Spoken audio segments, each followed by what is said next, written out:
प्रदेश विधानसभा का मॉनसून सत्र चल रहा है और आज तीसरा दिन है और तीसरे दिन भी जो विपक्ष ने है सदन के अंदर काफ़ी हंगामा किया। हालांकि हंगामे की वजह जो है बेरोजगारी और आउटसोर्स पर जो रोजगार दिया जा रहा है और नौकरियों में धांधलियों का मामला जो है सदन में उठाया गया, जिस पर चर्चा नहीं मिली और विपक्ष ने नाराज होकर सदन से वॉकआउट कर दिया।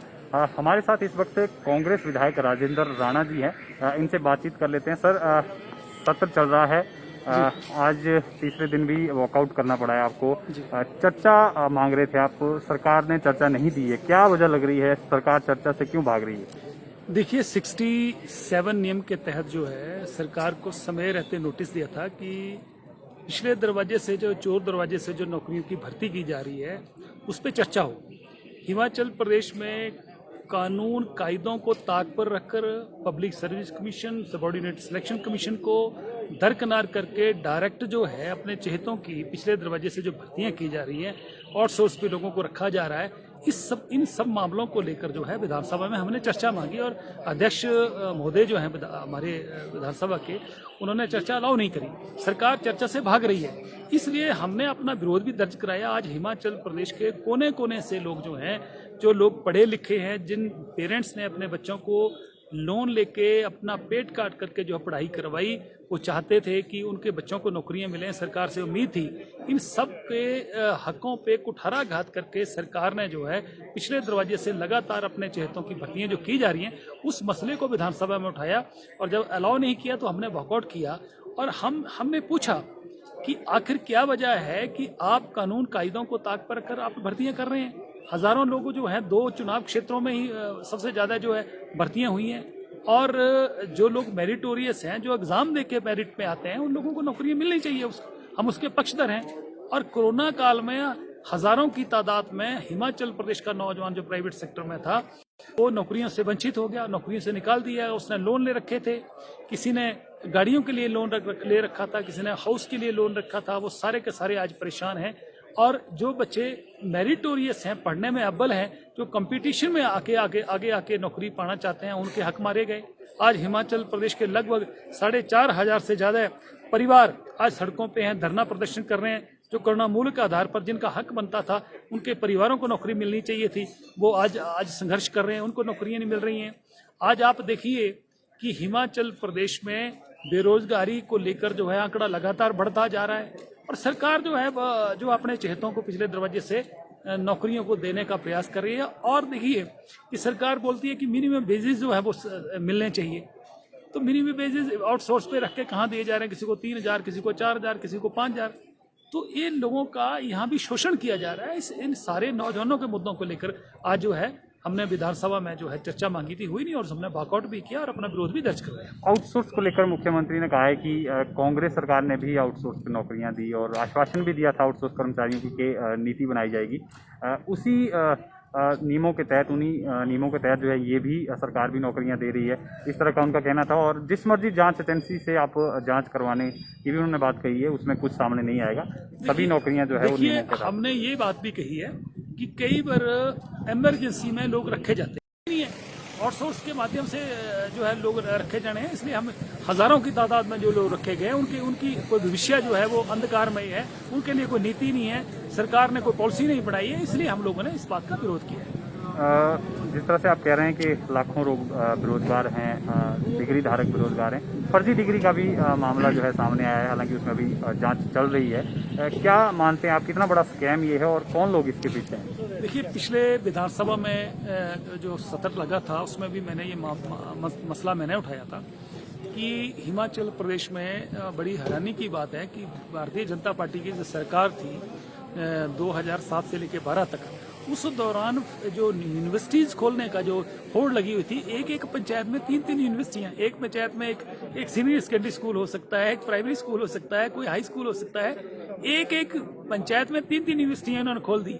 और कानून कायदों को ताक पर रख के सरकार का एक नियम था कि 50 बीघा जमीन जिसको पास होगी उसको जो है वो इजाजत सरकार जो है देगी। उसमें भी इन्होंने क्या नाम उसको ताक पर रखा है। मानव भारती विश्वविद्यालय का जो मामला है बहुत गंभीर मामला है और सरकार की मिली भगत के कारण 2008 से 12 के बीच में जो भारतीय जनता पार्टी की प्रदेश में सरकार थी, मिली भगत के कारण जो है वो यूनिवर्सिटी खुली थी और उस व्यक्ति का जो पिछला रिकॉर्ड ट्रैक था वो भी बहुत ज़्यादा इसमें संदिग्ध था और कई बार उसके मामले दर्ज, उसके ऊपर मामले दर्ज हुए, उसके बाद भी उसको इजाज़त दी गई और उसने लाखों की तादाद में डिग्रियाँ भेज दी और 6 लोग अरेस्ट भी हुए। अभी इतना बड़ा मामला था, सरकार बताया नहीं, सरकार ने डिस्क्लोज ही नहीं किया कि आखिर उस मामले का क्या हुआ और कैसे वो जो फर्जी डिग्रियों वाले लोग हैं जो अरेस्ट हुए थे वो कैसे छूट गए। उनको तो लंबी सजा होनी चाहिए थी, कैसे छूट गए, सरकार की क्या कमी रही कि सरकार की मिली भगत है। ये सारे मसले जो है आज देखिए एक पीएचडी करते करते आदमी के बाल जो है गिर जाते हैं और ये लोग जो है फर्जी डिग्रियां बेचते रहे। इतना बड़ा मामला तो हिमाचल प्रदेश के जो पढ़े लिखे नौजवान बच्चे थे जिन्होंने अपनी मेहनत करी, पढ़ाई करी, मेरिट में आए, उन लोगों के साथ तो खिलवाड़ है कि ये जाइए यूनिवर्सिटी में जाइए, पैसे दीजिए और फर्जी डिग्री ले लीजिए। तो सरकार को इन सब चीज़ों को लेकर गंभीरता दिखानी चाहिए, तो सरकार ने नहीं दिखाई। सरकार की तरफ से मुख्यमंत्री का कहना है कि विपक्ष के पास इस वक्त जो है वो नेतृत्व की कमी है, लीडर जो है आपके पास नहीं है, इसलिए आप जो है जो मुद्दे नहीं है, जनता के मुद्दे ये नहीं है, इसलिए इस तरह के मुद्दे उठा रहे हैं और हंगामा कर रहे हैं, ऐसा मुख्यमंत्री का कहना। देखिए हमारे लीडर वीरभद्र सिंह थे, आज वीरभद्र सिंह जी हमारे बीच में नहीं रहे हैं।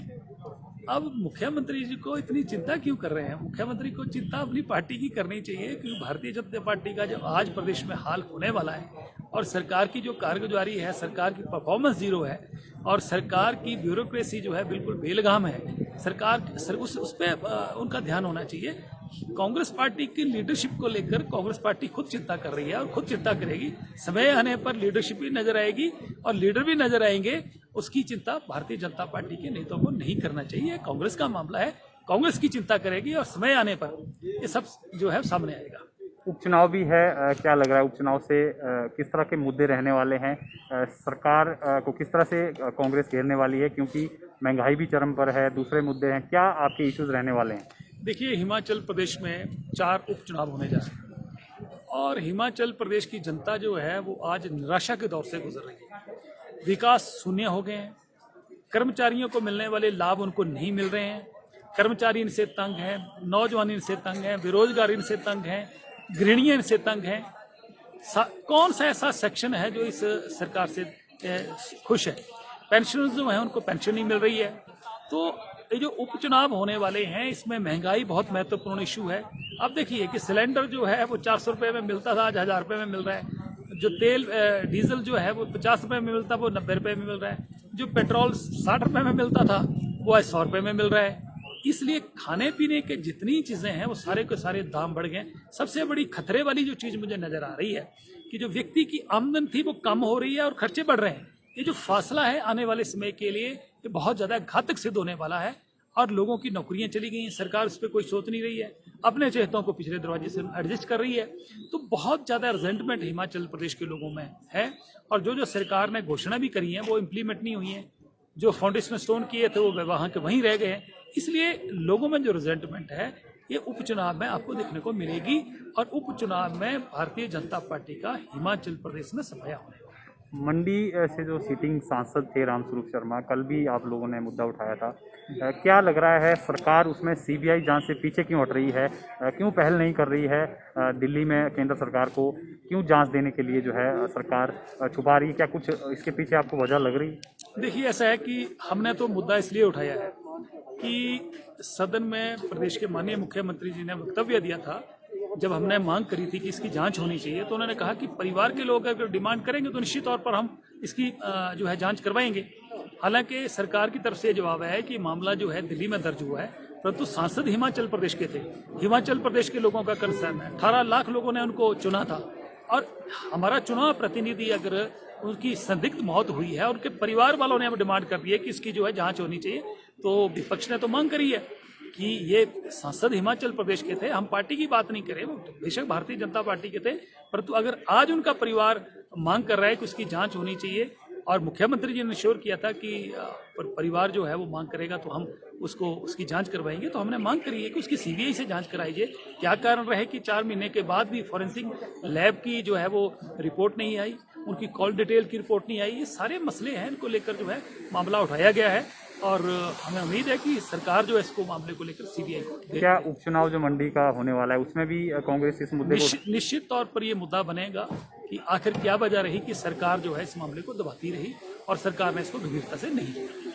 तो ये थे कांग्रेस विधायक राजेंद्र राणा, जिनका साफ तौर पर कहना है कि सरकार कांग्रेस के सवालों से भाग रही है और जिस तरह से नौकरियों में जो है धांधली के इन्होंने आरोप लगाए हैं और साफ तौर पर जो आने वाले उपचुनाव है उसमें जो सांसद रामस्वरूप शर्मा की आत्महत्या का मामला है वो भी एक इशू रहेगा और महंगाई खास तौर पर इस चुनाव में इशू रहेगा। और नेतृत्व को लेकर इनका साफ तौर पर कहना है कि कांग्रेस सही समय पर जो है नेतृत्व का ऐलान करेगा।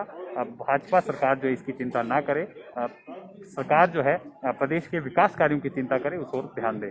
फिलहाल के लिए इतना ही। आप बने रहें पंजाब केसरी हिमाचल के साथ।